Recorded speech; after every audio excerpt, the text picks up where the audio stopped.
کی ہے۔ آج وقت آیا ہے ان ظالموں کی طرف نہ دیکھنا، یہ بھونک بھونک کر کے تمہیں جگا رہے ہیں، بیدار کر رہے ہیں۔ میں جواب دیتا رہوں گا انشاءاللہ، لیکن ساتھ میں ان حادثات کو اپنے لیے ایک الگ انداز سے دیکھتا ہوں۔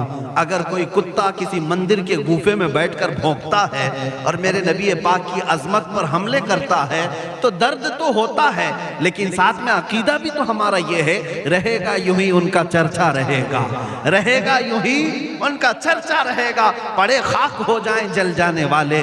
یا رسول اللہ تو گھٹائے سے کسی کے نہ گھٹا ہے نہ گھٹے گا، جب بڑھائے تجھے اللہ تعالیٰ تیرا، مٹ گئے مٹتے ہیں مٹ جائیں گے آدھا تیرے، نہ مٹا ہے نہ مٹے گا کبھی چرچا تیرا۔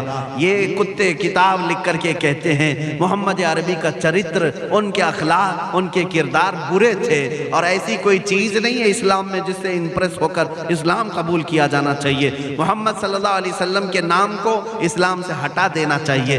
ان ظالموں کو میں جواب دینا چاہتا ہوں، اے مسلمانوں، یہ تمہیں جگانے کے لیے آ رہے ہیں، یہ تمہیں بیدار کرنا چاہ رہے ہیں۔ اب اٹھو اور یہ بتاؤ تم کہاں کہاں سے میرے نبی کو مٹاؤ گے، کہاں کہاں سے؟ ارے ہمارے گھروں میں بچوں کی ولادت بھی ہوتی ہے، کان میں اگر ہم اللہ کا نام لیتے ہیں تو ساتھ میں محمد کا بھی نام ہے۔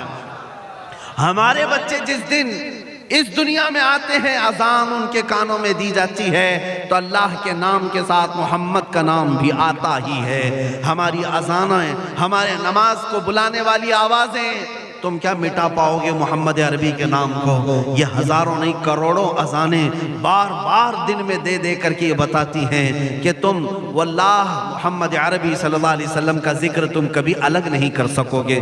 ذکر خدا جو ان سے جدا چاہو نجدیو، واللہ ذکر حق نہیں کنجی سقر کی ہے۔ حضور پاک کا نام کہاں سے ہٹاؤ گے؟ اذانوں سے ہٹاؤ گے، اقامت سے ہٹاؤ گے، نمازوں سے ہٹاؤ گے؟ بلکہ اقبال نے کیا ہی خوب کہا تھا، دشت میں دامن کوہسار میں میدان میں ہے۔ کہاں ہے یہ نام؟ دشت میں دامن کوہسار میں میدان میں محمد ہے، بحر میں موج کی آغوش میں طوفان میں محمد ہے، چین کے شہر مراکش کے بیابان میں محمد ہے، اور پوشیدہ ہر مسلمان کے ایمان میں محمد ہے۔ میں نے یہ تبدیل کر کے اسی لیے پڑھا ہے کہ ہر جگہ محمد ہے۔ رسول پاک صلی اللہ علیہ وسلم کو تم کہاں سے ہٹاؤ گے؟ ہمارے کروڑوں کی زندگیاں اس نام پاک پر قربان، اس نام پاک پر قربان۔ ان ظالموں کو یہ بات بتا دینا، اس نام پاک پر اللہ نے نقطہ تک نہیں رکھا ہے۔ محمد عربی صلی اللہ علیہ وسلم کے نام پاک پر نقطہ تک نہیں، عیب تو بہت دور کی بات ہے۔ اور مٹانے کی بات کرتے ہو، مٹانے کے لیے تم اس کا ایک لفظ تک نہیں مٹا پاؤ گے۔ محمد عربی اس عظیم ہستی کا نام ہے جس کی جڑیں تحت الثری میں ہیں، جس کی شاخیں اوج ثریا پر ہیں۔ حضور پاک صلی اللہ علیہ وسلم کو اللہ نے رفعنا لک ذکرک کہہ کر کے بلند فرما دیا ہے۔ کسی کے گھٹانے سے حضور کا نام کبھی نہیں گھٹے گا۔ میں عظمت مصطفیٰ کے لیے بارگاہ اعلیٰ حضرت کا سہارا لیتے ہوئے مسلمانوں تم سے یہ بات کہنا چاہوں گا، بتلا دو گستاخ نبی کو غیرت سنی زندہ ہے، ان کے نام پہ مر مٹنے کا جذبہ کل بھی تھا اور آج بھی ہے۔ تم بھوکتے رہو میرے نبی کی شان پر اور ہم سنی کہتے رہیں گے سب سے اعلیٰ و اولا محمد ہے، سب سے اولا و اعلیٰ محمد ہے، سب سے بالا و والا محمد ہے، دونوں عالم کا دولہا محمد ہے، اپنے مولا کا پیارا محمد ہے۔ بجھ گئی جس کے آگے سبھی مشعلیں، شمع وہ لے کر آیا محمد ہے۔ خلق سے اولیاء، اولیاء سے رسول، اور رسولوں سے اعلیٰ محمد ہے۔ ملک کونین میں انبیاء تاجدار، تاجداروں کا آقا محمد ہے۔ جس کے تلووں کا دھون ہے آب حیات، ہے وہ جان مسیحا محمد ہے۔ سب چمک والے اجلوں میں چمکا کیے، اندھے شیشوں میں چمکا محمد ہے۔ سارے اونچوں سے اونچا سمجھیے جسے، ہے اس اونچے سے اونچا محمد ہے۔ سارے اچھوں سے اچھا سمجھیے جسے، ہے اس اچھے سے اچھا محمد ہے۔ غم زدوں کو مزدہ دیجئے کہ ہے بے کسوں کا سہارا محمد ہے۔ میں مانتا ہوں اے عقل والو میرا محمد خدا نہیں ہے، مگر دلوں میں یہ نقش کر لو کہ وہ خدا سے جدا نہیں ہے۔ کہیں پر تم الگ نہیں کر سکوگے۔ محمد صلی اللہ تعالیٰ علیہ وسلم کے نام پاک کو اللہ تعالیٰ نے ہر جگہ رقم فرمایا ہے، جنت کے دروازوں پر، عرش و کرسی، لوح و قلم پر، آسمانوں کے ہر دروازے پر محمد عربی کا نام رقم ہے۔ دنیا کے ہر گوشے میں وہ نام پاک موجود ہے۔ ہو نہ یہ پھول تو بلبل کا ترنم بھی نہ ہو، چمن دہر میں کلیوں کا تبسم بھی نہ ہو نہ یہ ساقی تو میں بھی نہ ہو، خم بھی نہ ہو، بزم توحید دنیا میں نہ ہو، تم بھی نہ ہو، خیمہ افلاک کا استادہ اسی نام سے ہے، نبض ہستی تپش آمادہ اسی نام سے ہے۔ وہ جو نہ تھے تو کچھ نہ تھا، وہ جو نہ ہو تو کچھ نہ ہو، جان ہے وہ جہان کی اور جان ہے تو جہان ہے۔ بس آخر میں میرا یہی مشورہ سب سے ہے کہ محمد سے وفا تو نے تو ہم تیرے ہیں، یہ جہاں چیز ہے کیا لوح و قلم تیرے ہیں۔ اٹھو قوت عشق سے ہر پست کو بالا کر دو، دہر میں نام محمد سے اجالا کر دو۔ ہم ڈرتے نہیں ہیں موت سے، اور ڈرنا بھی نہیں چاہیے، اور جس دن تمہارے سینوں سے یہ ڈر نکل گیا، اب مجھے بتاؤ دنیا پھر تمہیں کس بات سے ڈرائے گی؟ اب کس بات سے ڈرائے گی؟ یہی ایک چیز تو ہے دنیا جو بار بار تمہیں ڈراتی ہے کہ مارے جاؤ گے، کاٹے جاؤ گے، پھانسی پر چڑھائے جاؤ گے۔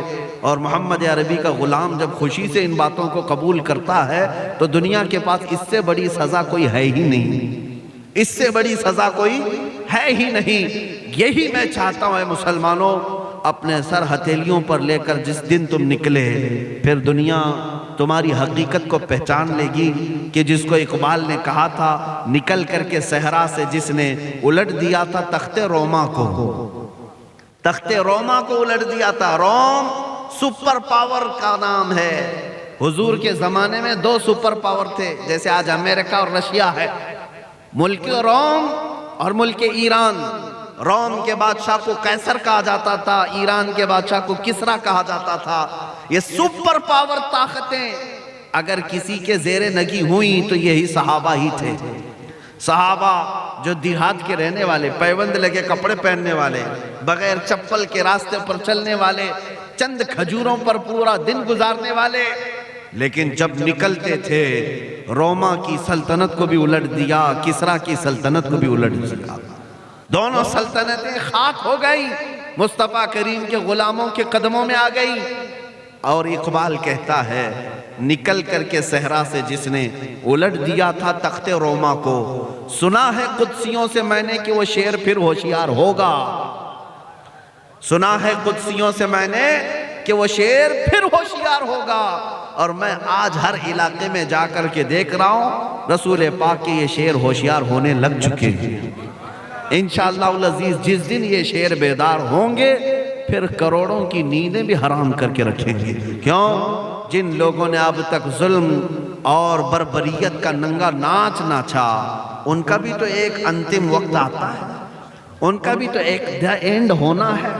جن ظالموں نے اپنے پیسے اور طاقت کے بل بوتے مسلمان کمزور مزدوروں کی گردنوں پر راج کیا اور تخت مسجدوں کے ممبر و محراب پر بچھا دیا، انہوں نے اپنی آتنک کی آگ کو ہر جگہ جلانے کی کوشش کی، لیکن ان کا بھی تو اینڈ ہونا ہے، خاتمہ تو ہونا ہے۔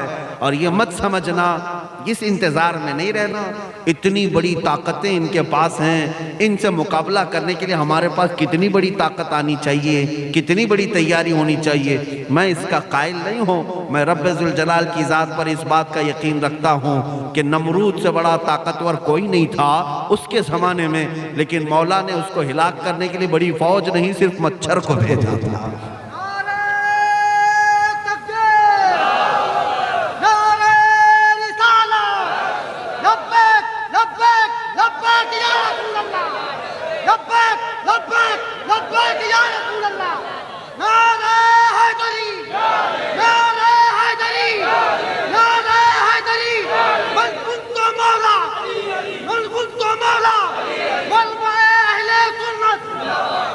عزیزان گرامی، اب یہی بیداری کا وقت دنیا کو پریشان بھی کر رہا ہے کہ محمد عربی کے غلام جاگنے لگ گئے۔